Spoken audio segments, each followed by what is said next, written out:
Welcome to Second Nature, a collaborative podcast produced by the organizers and host venues for the exhibition Second Nature, Photography in the Age of the Anthropocene. I'm Marshall Price, Chief Curator, and Nancy A. Nasher and David J. Hemaseger, Curator of Modern and Contemporary Art at the Nasher Museum of Art at Duke University, and one of the curators of the exhibition. I'm joined by my co-curator, Jessica May. Hi, Marshall. I'm Jessica May. I'm the Executive Director of the Cantor Museum of Art in Kansas City, Missouri. Our exhibition presents the first major photographic survey examining the Anthropocene thesis through the lens of global contemporary photography. The Anthropocene is generally defined as a proposed geological epoch in which humanity has had an impact on the global climate. Over the course of this project, however, we've come to understand the Anthropocene not as one singular narrative, but a diverse and complex web of relationships between and among humanity, industry, and ecology, the depths of which are continually being discovered. We conceived of this podcast as a way to broaden our audience for those who may not be able to see the exhibition, as well as provide a forum in which we can continue to discuss topics relevant to art and the Anthropocene in broadly intersectional and interdisciplinary ways. As Second Nature makes its way across North America, the Nasher Museum and the Kemper Museum of Contemporary Art, along with our host partners, the Cantor Art Center at Stanford and the Anchorage Museum, Alaska, will release episodes that include discussions with artists, curators, scholars, scientists, and others who engage with aspects of the Anthropocene in their work. We hope you enjoy the podcast, and for more information on the exhibition at its initial venue, please visit nasher.duke.edu. Thank you.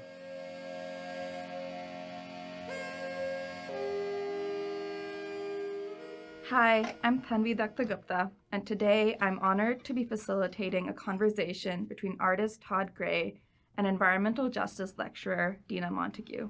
Todd Gray works between Los Angeles and Ghana and delves into the diasporic dislocations and cultural connections linking Western hegemony with West Africa.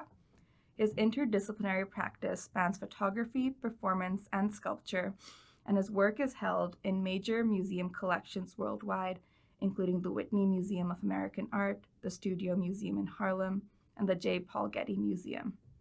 Through his unique process of layering images from his personal archive with African and European landscapes, Gray challenges traditional narratives and examines the enduring impacts of colonial power and racial identity. Gray juxtaposes imagery of Enlightenment-era European gardens with rural African scenes, constellations, and galaxies, proposing a sculptural photographic reconsideration of the harmful ideologies and environmental practices tied to Enlightenment philosophies. These works provoke critical conversations about the socio-environmental consequences of an epoch in which humans have had an outsized impact on the Earth's climate. Gray's piece from this series, Cosmic Blues, Makes Me Wanna Holler, 2019, is on view in Second Nature.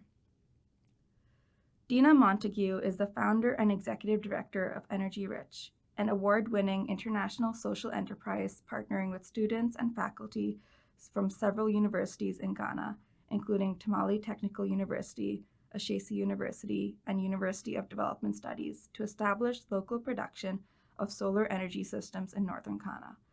Her research focuses on energy justice through decentralized production and impacts of global north clean energy transition on climate and environmental justice in the global south. Dr. Montague earned a PhD in political science from UCLA and a BA in American Studies from Brown University. Both are incredible thinkers and creators, and I'm excited about what we can all learn from them today, especially as we think about how environmental justice and arts intersect. Both of your work thinks about ways to destabilize colonial narratives in very different but also interrelated ways. My first question for both of you is basic, but one I know we've all thought about. What does the Anthropocene, which is a big word that describes some very simple ideas, and living in the Anthropocene and this age of human modification mean to you? Todd, why don't you go first? Sure. Yeah, the Anthropocene signifies, I want to go Anthropocene, aka climate change. but it signifies the changes in the geological environment, the weather patterns that have resulted from from human activity. So that's, and I kind of even go one step further. I think a lot of it is fueled on the various economies that have been developed to sustain a certain production level. And these economies, as we all know, produce high levels of carbon, and that has an effect. But yeah, in the most economical terms, humans' impact on the change of the environment, and from one geological age to the next. But I'm sure Dena has an even clearer one. Yeah, no, absolutely. And I've been thinking a lot about, some scholars are talking about the Anthropocene as the capitalocene, right? Really centering capitalism in the Anthropocene, and thinking about the deep inequalities that have been built into this system. One of the things I talk about in class is the just kind of the absurdity of the fact that those who have contributed least to CO2 emissions are the ones who are suffering the most. And also, in fact, just this week, we had our Environmental Justice Film Festival, where we screened the film Makuba, which is on a film made by a Congolese filmmaker about cobalt production. And I think when I think about the Anthropocene, I also think about the ways in which these kind of solutions that are very much focused on the West and energy transition have been proposed, but again, at the expense of the global South. So I think, when I think about the Anthropocene, I think about also the ways that we can kind of leverage this period of time to actually make fundamental transformation towards equality. And I hope that that justice can be centered when we have these discussions about the Anthropocene, or the capitalocene. Yeah. What does knowing that you're living through that kind of transformation mean to both of you? Well, the first time I became aware of something called climate change, and hence affiliated with the Anthropocene, was when I was in community college right out of high school. And the biology teacher, and we're talking 1974, described global warming and how these carbon deposits are warming up the earth and so forth. And I was amazed. I'm saying, wait a second, you're sitting here rationally telling us that these things are going, there's even a timetable, and this is happening, and nothing's being done? Well, when you're a 19-year-old or something, I was frantically confused. How can this be? So I feel now, 50 years later, I feel now that as the weather patterns change, it's really clear, because it's accelerated, the rate of change. And my day-to-day life is one, I segment things, one of denial, because I will be overwhelmed thinking of the possibilities / inevitabilities of our activities, of mankind's activities. And on the other, I'm trying to I've welcomed this into my work to do something. And so I say, I'm using my platform as a way to respond, so that I'm just not being passive. So the art platform is my best way to exercise my voice in the social dialogue. I mean, I agree. I try not to be overwhelmed. I think the first time I was actually really aware was Al Gore's film, going to see Al Gore's film. That made a actually really big impact on me. And same with you, Todd. I try to, within my own life and my own practice, try to do what I can to address it, whether it's through teaching or whether it's through trying to build, local solar systems in Ghana, working with students here. But it can feel very overwhelming. And I think particularly when I'm talking to younger people and I see their concern. And then also, of course, our global politics that really block any real fundamental change. So it's really frustrating. I don't really understand why people can't not think in terms of generation in the future to make the real change that we need to see to make this world better. It is possible, and so I just kind of hold on to that possibility each day. In a very weird way, when I look, I use images from the Hubble spacecraft in my work. These big cosmic views, which is talks about, for me, the infinite, and that we are just here. Our human existence is just a little micro blip in time, and then it makes me think, well, it's very important for us, but on a cosmic view, we're another experiment that the cosmos has thrown out there, and this is the result of this little experiment, as there must be an infinite number of experiments going on throughout planets and galaxies and so forth. So if we fail, well, then maybe something will be learned and we'll go on. But that's my sort of dark thought of how to kind of make sense of it and scale it, so that I have a micro, super macro view. Yeah, and I guess like thinking about how your pieces look. I mean, your piece Cosmic Blues Makes You Want to Holler contains some of those images of galaxies. It's really powerful. And I'm curious how you see that piece in this exhibition fitting into the rest of your body of work, as well as this conversation that you're talking about starting. Yeah, it's really interesting. In that particular piece, there's lands. Yes. Oh, that's right. Not. It's funny. Now I've clicked onto a mental picture of it. It has some landscape. It has some prayer, cosmos. Here, I'm describing it. Yeah. That's funny. So You don't have to.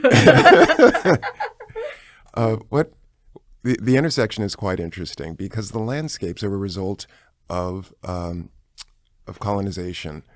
And I'll be specific. These lush landscapes of Ghana and other parts of West Africa are taken from the position of a slave trail. I research and I walk historic slave trails that go from the interior of Ghana to the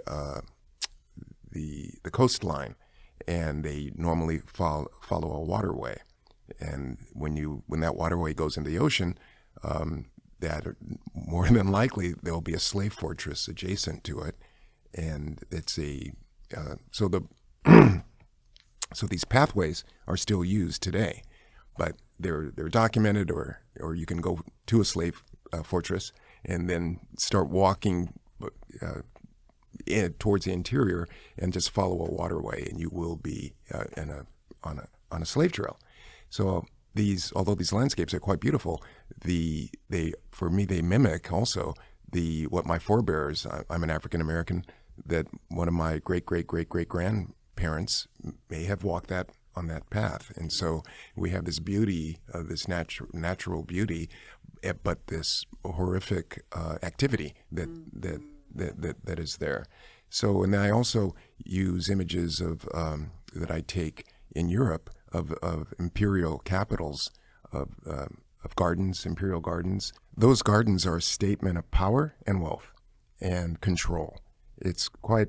I remember when I was in London and I went to one of these gardens and planetariums. What is it?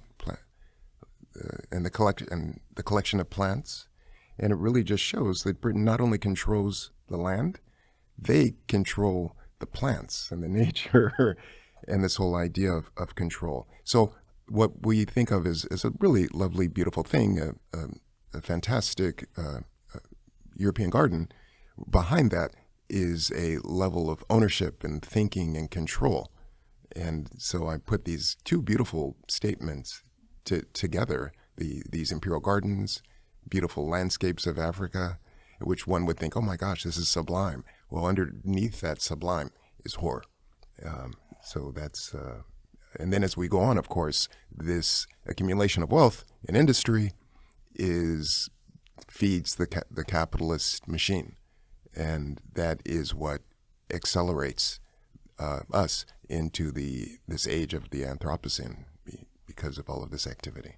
And as you're talking about all of these kind of dynamics that also then create the hegemony that we are existing under, and I'm kind of really fascinated also as an African American thinking about my own exploration and going to spending time in Ghana and also spending time in Europe. I'm just wondering, for your own kind of process of understanding the power of the hegemony, and you've spoken about Stuart Hall's influence on you as well. What happened to you also in this experience and journey when you first went to Africa? And then what happened when you started to engage in thinking about the presence of, or the remnants of slavery in Europe as well? And when you start to see these interactions in the diaspora, did that shift you at all? Did that help you to see hegemony in a new way? It broadened my perspective going to West Africa, because before I only thought of the Atlantic crossing, and I only thought of America and how the whole legacy, the economy, everything of America was built on slavery and the slave trade. And so that really occupied my focus. However, when I was in Ghana, realizing, wait, this was a British colony. And that made me start thinking, wait a second, America didn't have colonies in Africa. And of course, we are the bastard child of Europe. And that really made me want to take a step back, because I hadn't seen many American artists talking or making work about Europe's connection to the conquest of Africa and the taking of African wealth and taking of African bodies.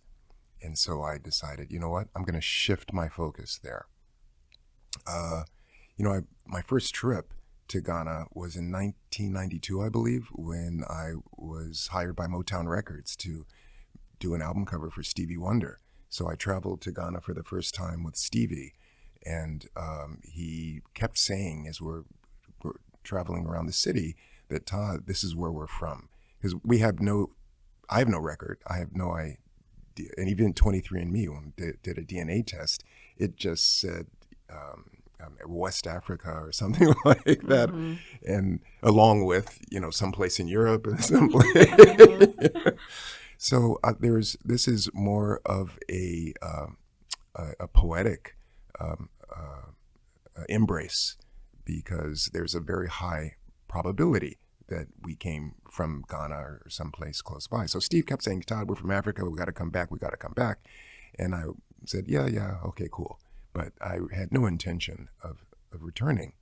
Then when I became an academic at Cal State Long Beach, and I got my first sabbatical, NYU had opened up a campus there, and I was invited to exhibit. And so I went there, and I used to surf when I was in my teens in LA. So I brought my bodyboard and my fins, and I looked, because there's nice waves in Ghana, and I went all up and down the coastline to find waves. And I found a spot with nice waves, and then I went on and thought, wow, it'd be really cool if I could get up in the morning and jump in the ocean. And then I found out, even in my little salary, I could afford 3 acres. My wife and I could afford 3 acres. So we did that. But what happened, though, was I thought I would be embraced as this, my brother, you've come back to the motherland. But I'm being called Obruni. And Obruni, the literal translation of Obruni is white man. And Obruni, hey, Obruni. Obruni, how are you? I am fine. I am fine. These little children will follow you chanting that. And then I realized, I'm other here also. I'm other in the States. Mm-hmm. I'm other in Europe. I'm sort of this floating diasporic entity. Mm-hmm. And that sobered me up. However, in time, because we are adjacent to a fishing village, and then we've been there for over 15 years, you insert yourself in the community. And that I understand that I am a guest in that place, but I have a line of history, and I'm glad that I'm able to expand the focus of the slave trade and not limit it to America, because it's really the Western hegemony is part of that story. Do you ever think about putting images, or maybe you have put images of slavery in America also in those pieces, or are they usually in Africa and Europe? It's funny. There's a really great photographer named Daoud Bey. He's a MacArthur Grant fellowship recipient, MacArthur fellow, and he did a wonderful exhibition and film about the slave trails in the States, in the South. And I was talking to Daoud, and I said, "Wow, it'd be great to do an exhibition, together with my work, with your work." And then I was thinking, wait, why don't I actually include some of the signifiers of this power that's been abused so much for African peoples and African diasporic like myself? So in 2 weeks, I'm going to start photographing on the East Coast, Monticello, and use that architecture and some other things. I'm still doing my research, but I've decided, you know what, I'm going to now put America in the story. Wow. Yeah. I love that. Yeah. Dena, I'm curious, it's really cool hearing about your experiences and what you kind of found going to Ghana. But Dena, you've also kind of come to Ghana and begun work there and worked in communities there and started to build your own work there. I'm curious about how you've seen some of the ideas that Todd's discussed, or the forces at work and the powers that Todd's discussed in your travels and work. Yeah, I was immediately attracted to Todd's work. I think really that tension between Europe and Africa really speaks to me as well, because I actually did a lot of work for my dissertation in Paris. So when I saw the Jardin de Luxembourg, and you showed that image of the statue of I think it was all of the continents, and then Africa was with the chain or something. Yes, like around that. the ankle. Around right. the ankle, I was thinking, wow, why didn't I see that in the Jardin? I don't remember seeing that, but I think for me, just having these, I think spending time in Africa really opened up myself to understand who I am and where I originally come from in a different way. I think I started seeing myself more, I obviously identify as African American, but also seeing myself as an African in the diaspora. I think of this term called the Atlantic Creole when we think of the early days of slavery, because Black folks who had spent time in Portugal or had spent time in Brazil and had spent time in these other places were considered Atlantic Creole. And I kind of connected to that idea. And then I think when I spent so much time in Paris, I started also, especially, understanding more of that kind of global connection when we think about the slave trade and its impact. And yeah, I think that being in Ghana, I feel like is a real privilege, especially considering its deep history, and even thinking about Kwame Nkrumah's experience living in America. So all of these deep diasporic connections, I think, are really important, and I try to carry that into the work that I do, because as I'm teaching a class that's really centered around thinking about engineering justice and energy justice, I always talk about how these histories are also, and culture and art is also very important to understanding any kind of design process that students are engaged with. We need to understand these histories. And I keep going back to I really love how you bring up hegemony and thinking about hegemony, the constantly engaging with deconstructing the power that it carries on all of us every single day. And I actually was wondering, when you are in Africa, do you feel like there's a different way in which the hegemony is, the power of the hegemony? Do you see a different form of hegemony when you're in Africa? Does it shift for you at all? being there or being in the U.S.? That's a fascinating question. I have to really think on that. When you were speaking of hegemony, my immediate thought came to mental colonialism, because that is one of the tools that's used, because mental colonialism makes us police ourselves and makes us obedient subjects.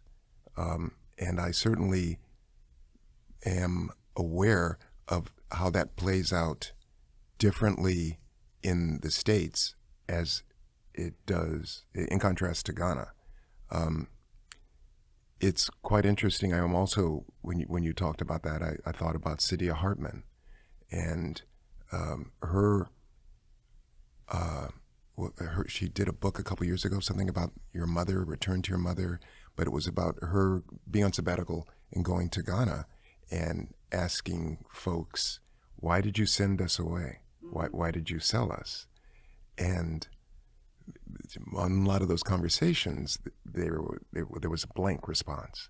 And I decided, I want to use that in my work. I've been pointing, I know I'm pivoting, but I've been pointing at powers of from the West, Western Europe, America. And I realized, wait, there are local powers, local elites that also benefit from participation of selling their own people, even though they were misguided and misled and had no idea of the horror that awaited them, because the system of slavery in Africa was very monstrously different and much more humane, meaning after a village attacks another village, those that are captured are put into servitude, but there's also the possibility that they could join the family and become part of the family. And so they were thinking, that's probably this, that was the system that they were shipping them out for. But what I'm getting back to is absolute power and greed. And I'm seeing that those aspects of human behavior are very present in Ghana and present in those elites. And so over the last couple of years, I've been photographing the Nanas. Nanas are the chiefs, because their bloodline, going back historically, would have enslaved my bloodline. And so I've been taking portraits or going to festivals where they're paraded and photographing them and incorporating them into the work. So I'm pointing at these hegemonic elites that are present on all continents that conspire to control us and profit through that control of bodies. So that's that.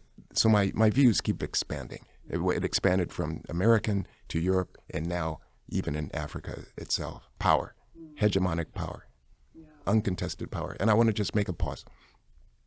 The idea of hegemony really came to light when I read Stuart Hall, and he described it, or in a lecture he gave, that hegemony is parallel to a fish in water. If you ask a fish, what is water? The fish will, I have no idea what water is. What are you talking about? And then swim away, unaware that it's life, it's a movement, everything is controlled by water, yet it has no clue about that water. And that's how hegemony, it's so all-encompassing. And that is the media. And that's how we get our ideas. And that's where we form this idea of this construct called reality. So these contrasting realities that are put out through news cycles and all sorts of things, but a lot of it has to do with the camera, because what we see images and we believe them. So that is a part of thinking that I've really embraced, and if it wasn't for Stuart Hall, I don't think I would have been aware of that. And that's really helped me be much more critical in my thinking. And did it kind of transform the way you thought of maybe your earlier work? So I thought that my work as a music photographer would be siloed and kept apart from my work as a fine art photographer or an artist. And after reading Stuart Hall, I realized you know, I'm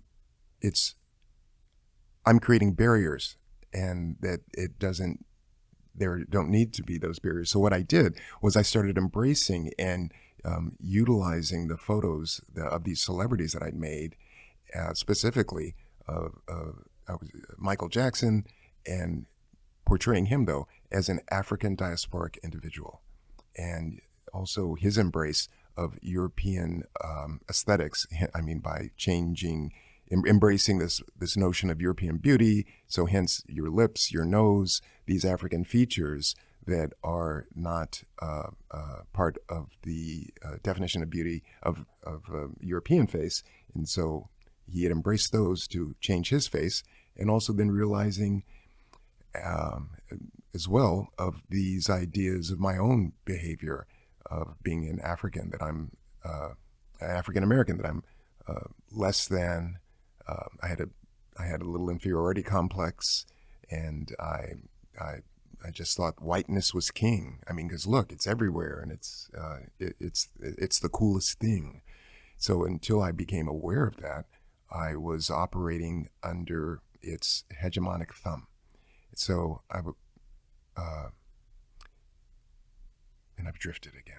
But I was curious about that. Actually, this might be a weird question, but I'm just curious about your surfing, because I tried surfing too. I really enjoy it.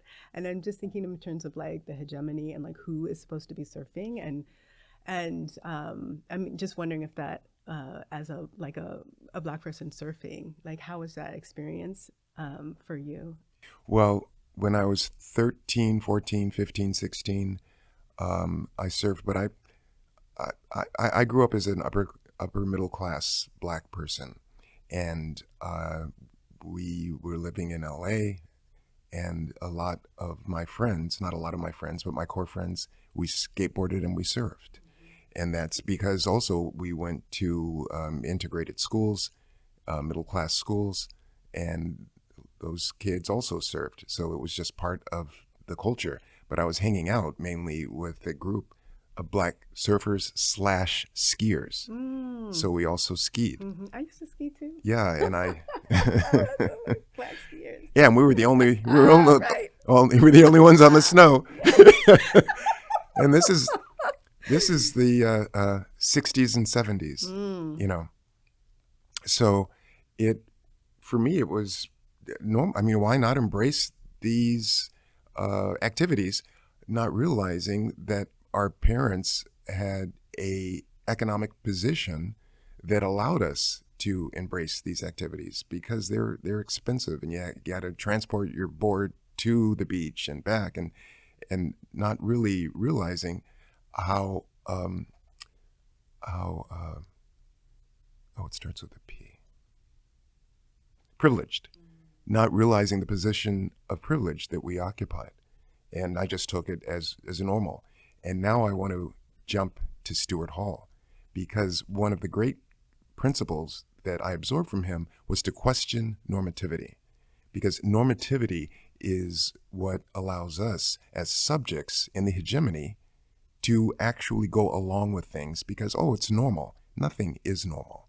You know, it's just what hegemony, or what the ruling bodies have determined is normal.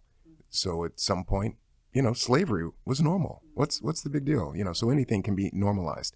And I brought that into my art practice. I thought, you know what? I'm going to start with photography. Photography is supposed to be rectilinear, have 90-degree corners. So I introduced round frames, oval frames. Photography is supposed to be flat. So I decided, how can I make photography three-dimensional? And I would stack the frames on top of each other so they come from a wall. Photography is supposed to be absorbed. You can absorb a photograph in a magazine, in a book, and there's not much difference from the original to the actual printed material. And so I decided, I'm going to make something where the experience that you see on a printed page is vastly different from that when you are standing in front of the art. Because when you move your body in front of my work, since it's sculptural, your point of view, the framed photograph on top of another, obscures what's slightly to the left or underneath it. So it depends, your point of view determines what you're going to see. So as you move, it changes. And just like when you look at a sculpture and you move, it changes. It's dependent on your point of view. And to make the viewer hopefully aware that they are projecting meaning onto this object. So it, as opposed to receiving the meaning, I just wanted to make it very clear that there is a relationship, an exchange, and that the making of meaning is a participatory project. So a lot of these things I embraced, and that image that I have in the exhibition here has a very colorful picture of a palm tree. Well, that is the result of a mechanical failure, a technical failure, which is called a glitch. My memory card on my camera failed, and so it just shifted the colors, the contrast, and it created this really wild image. And I thought it was a complete failure, and I put it away, and I didn't look at it for 5 years. And it wasn't until I had enough distance that I looked at it, and I saw, wow, this glitch is quite beautiful. And I incorporated it into the work. And so those are some of the lessons I've learned. Yeah, well, and also I was thinking about how you're talking about what is normal. And one of the things that struck me in your talk last night was also how you were talking about how you're challenging what is considered rational. Yeah. And I'm really kind of fascinated by that concept of what is rational, and especially since I studied political science and they're obsessed with this idea of rational and rational choice. And so could you just talk a little bit more about how you challenge this idea of rationality, especially also when I'm thinking about your images that are evoking the Enlightenment and this idea of the age of reason at the same time that you see this brutality with slavery. So that idea of their rationalizing. Yeah, this whole Enlightenment period, it's difficult for me to square because you have all of these adventures going on that are just savage. And how does one rationalize that? And how does one make that acceptable? And I just couldn't square that.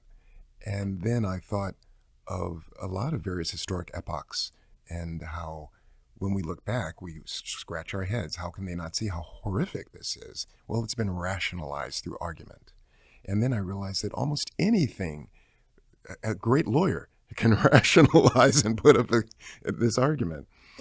And that's when I started thinking about the non-rational, that rational isn't the only way to think. That is just another process, another thinking process, and a tool that one can use. And so I thought, what about indigenous thinking, indigenous ways of thinking? What about using the body, not only relying on what I call neck up thinking, which is just your brain, the cranium, and everything is filtered through the brain? What about listening to your body? And what about that, what I call neck down thinking, and embracing that? So those ideas are present in the work. I've drifted again. It's this lack of sleep. But because there was more that I wanted to say. Rationality. So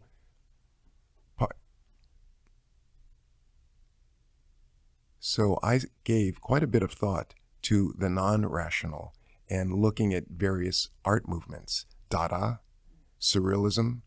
There's and I really leaned into that and thinking, and then I started thinking of Carl Jung and really opening up myself to having a dialogue with the unconscious. I mean, I can't really have it, but I can open it up and be welcome to these things called impulses.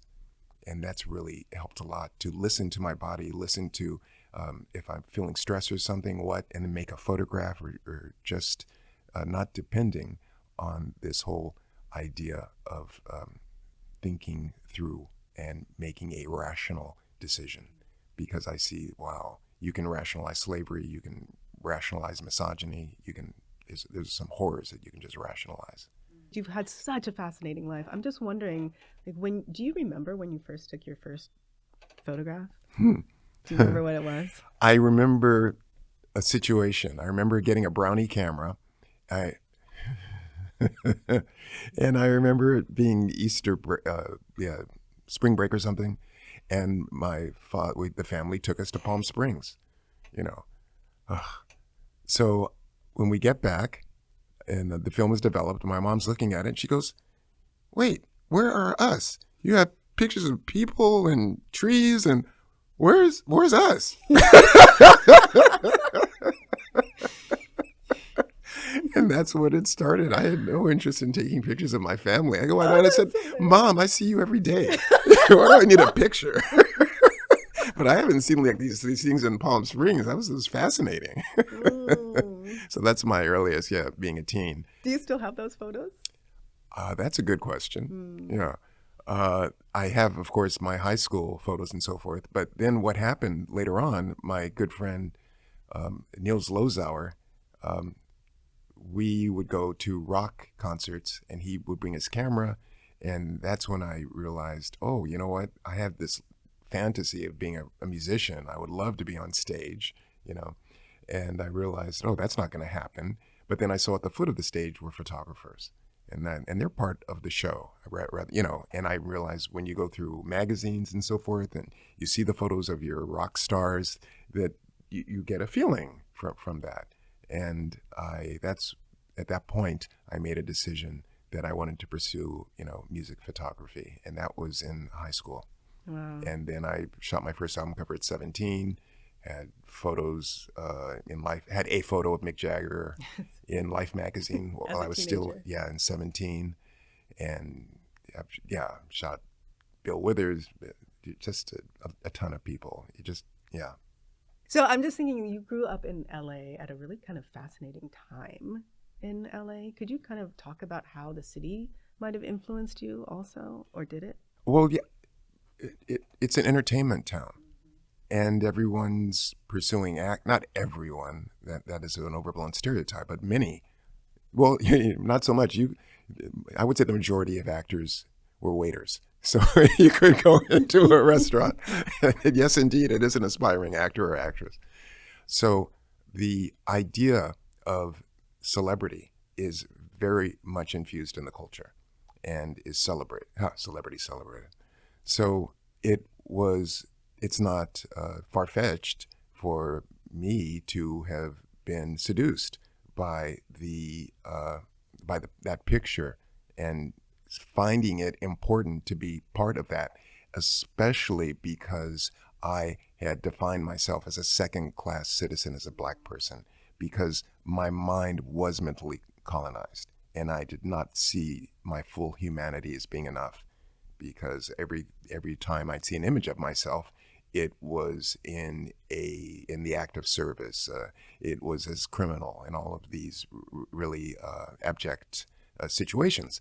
So I wanted to prove to the world, you know, that I had worth and so forth. And being in LA, part of that proof is your association with celebrity. So yeah, LA. Had I been brought up in Detroit, who knows what I have no idea. But I think, yes, the culture of LA certainly affected my decisions. And also maybe that time period too, because I wonder, like today, it's very expensive to go to a concert. Would you be able to, you know, pay to be up front, to be able to have the ability to start shooting these amazing celebrities at such a young age?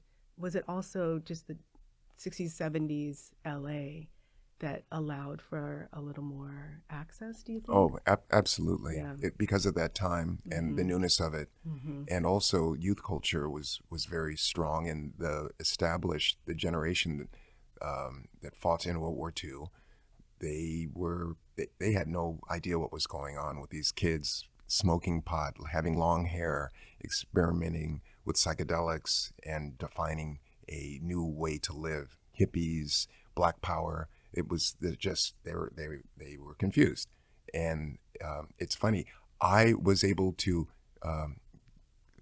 climb the ranks of rock photography quickly because these older folks with cameras had these medium format, larger cameras, press cameras with flash, and so that flash would wipe out the atmosphere of the performance. But Neil and myself, we had smaller 35 millimeter cameras, and we knew how to process our film so it's light sensitive, so we could actually capture images from the lighting on the stage. And so ours had atmosphere. And it was really, so in a way, it was like, explaining an iPhone to your grandpa or something. The difference in technologies that were developed, we benefited from understanding those technologies, and it helped us. So it's and then music was culturally very significant in the 60s and 70s. So it had a lot of power, and there was political power associated with it, that I was completely naive to that. My mind was not open to politics until I got into university. Dena, I'm curious we've talked a lot about photography and the way that your photographs sort of help destabilize the norm or help see outside the norm. I'm curious and invite the viewer into conversation. You visited the exhibition multiple times. You've also brought students who are trying to figure out these concepts of hegemony in their own lives right now as they figure out what they want to do in the world. How have you seen yourself participate in these conversations by looking at these photographs, or have you seen students also react? Yeah, I think, we can easily just spend our whole time in the classroom and just talking about these really important issues, but it's another thing to go out and particularly seeing art and how it kind of shifts the mind, shifts the body, shifts the spirit. And so I really want the students to be able to really process, thinking about the Anthropocene or thinking about energy justice or all of these issues through their body, as you were speaking about, through their body, through the emotions that you feel when you're seeing these photographs. And so, it's been really wonderful because we've had these great tours from folks at the Cantor, and they'll have the students stop and really analyze a particular photograph for a long period of time. And that really, I think, brings out a lot in the students in terms of how they can have a broader conceptualization of, the biggest challenge, one of the biggest challenges of our time. Yeah. And then I think also, even just like with the work that I'm doing in Ghana, the reason why I'm very interested in the intersection of art and science is partly, as I see it, as a kind of decolonial process. So we can think of the hegemonic space within a scientific space as well. So how do we produce, how do we think about science has been transformed because of a colonial project. So whereas in a pre-colonial space, art and science are always in conversation, right? There's no divide between them. And now we're in a place where we think of these disciplines. And not only do we think of these disciplines, we think of them as so separate that oftentimes really in the sciences feel there's no need to engage with the humanities. And I feel like what I'm hoping to do with this process of, producing solar panels at Red Clay Art Center is to, and I think what I really love seeing is how the engineers start to transform when they're in these art spaces and they're, soldering and building the solar panels, and then they'll walk around red clay, right? And then I think bring new knowledge back into their own practice, which, I'm hoping is also able to, continue this idea of new innovation around energy. What does energy look like in the future on the continent? And I think there's a lot of opportunity to create new ways that I hope, can really transform into energy systems that can decentralized energy systems that are based on solar, that can really, really change opportunities for so many people. Yeah. I was actually just curious. So did your parents move to LA? Was it like the Great Migration? It was from Chicago. Mm-hmm. Yeah. And yeah, right after World War II. Mm-hmm. And I was born in LA. Mm-hmm. Yeah. No, my parents came to California. Well, actually, my mom moved to St. Louis from the Great Migration. My dad moved to Portland, but then they both moved to California in the 1960s. Mm. Yeah. Yeah, and to underscore that, my father's dark-skinned, my mother's light-skinned, and my mother's mother or my grandmother could pass, and so she worked in the house. Those of you know the difference between a field worker and a house worker, and the color line decides that.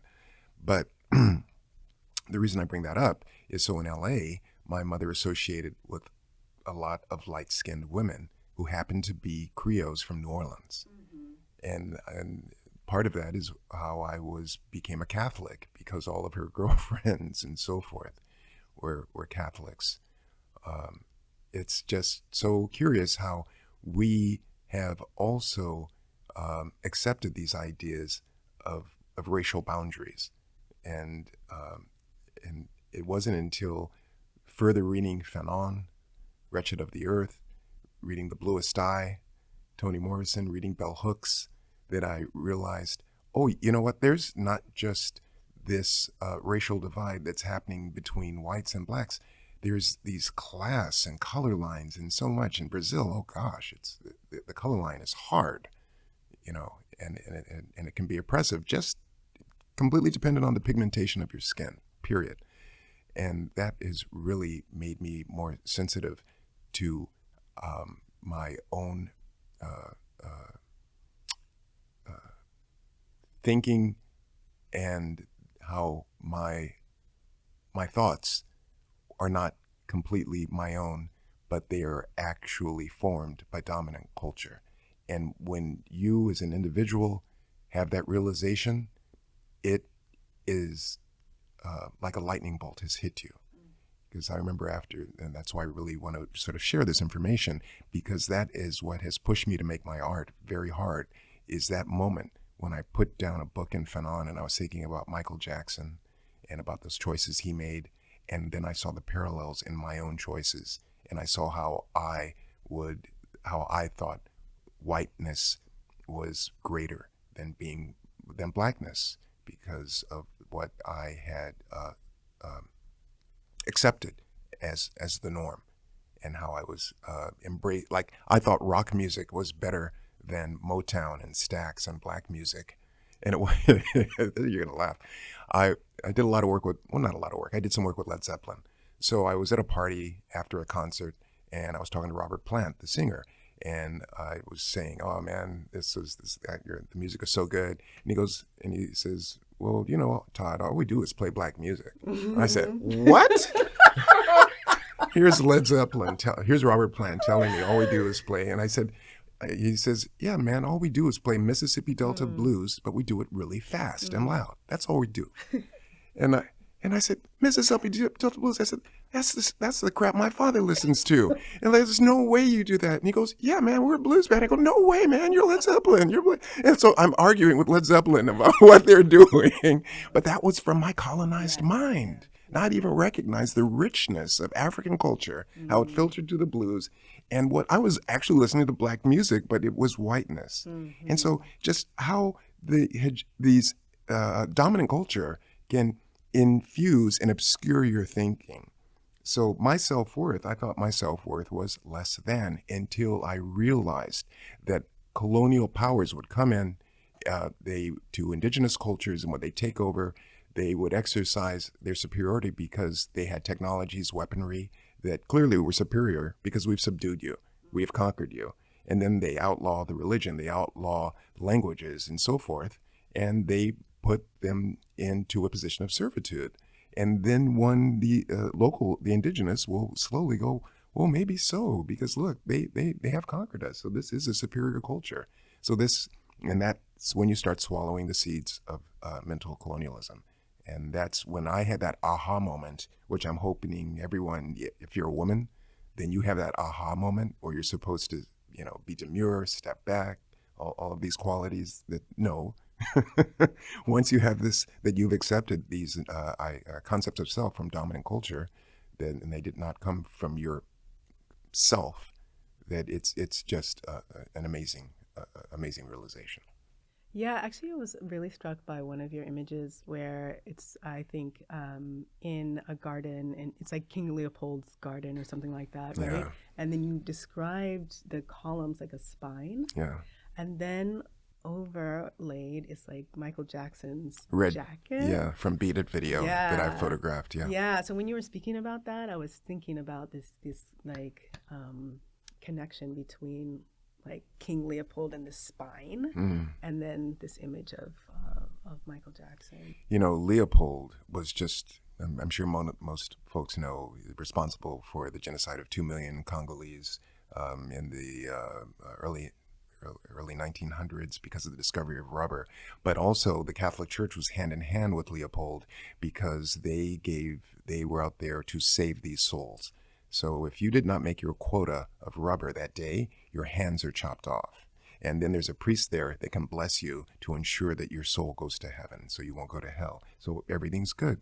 And I Everything's rational. everything is rational. And then I thought, how can it be a good business model to eliminate the worker from one?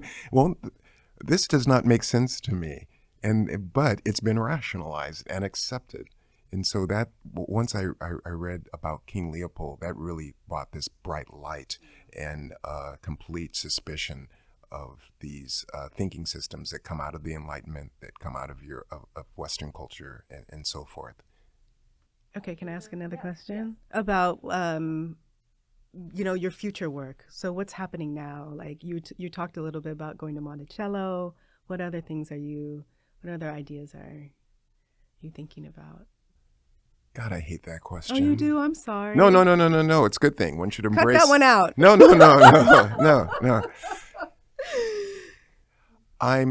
It's odd. I'm trying not to plan too far ahead because I want to be present in the moment when the ideas appear, and I want to not steer the boat, but be a passenger in the boat and see where it leads me. So that requires a lot of being open and not resting in the security of planning things. Or rather I should say over planning things. So I will just make a broad,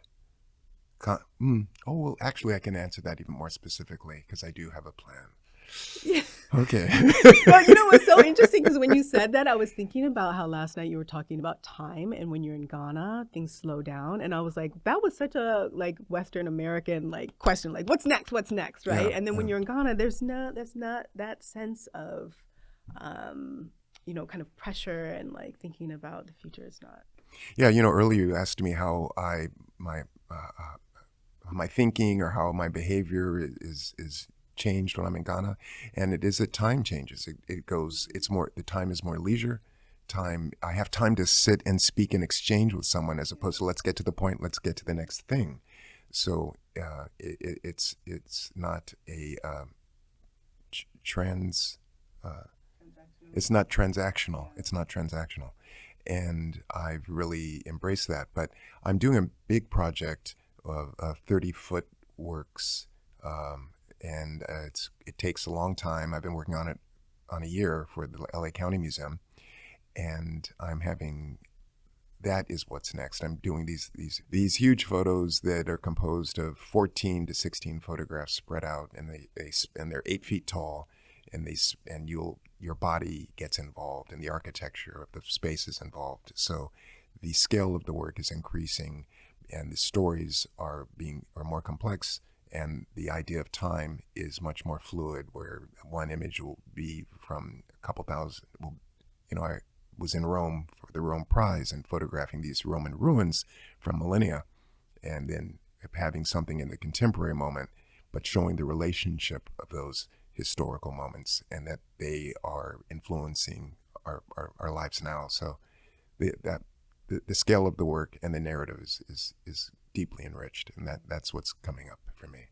I'm curious, thinking about the present moment and thinking about time also and the urgency of action and thinking about things on generational scales. I guess as a journalist, I'm thinking a lot every day on the attacks on Black and Brown communities, on justice, on criminalizing words, on criminalizing equity initiatives. How is that affecting your thinking about your work in any ways? Or is that affecting either of your thinkings about the role of art in this present moment and in understanding how to fight normativity in any ways?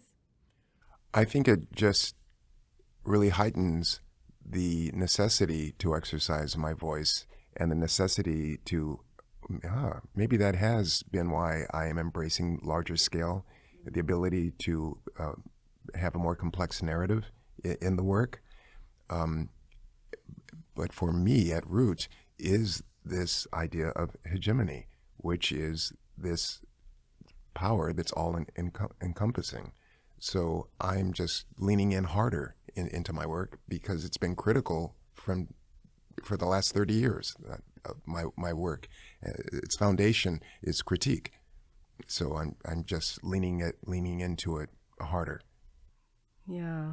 I have just been thinking a lot about Cedric Robinson, the Black radical tradition. I saw this really amazing talk by Robin Kelley a few days ago. I forget exactly where he was, but speaking about how there's this strain within American society of fascism, that we see this pop up consistently, and then we see Black communities resisting. And I've just been thinking about where we are in that historical process, and thinking how important it is to remind ourselves of the struggles in the past and what they can teach us.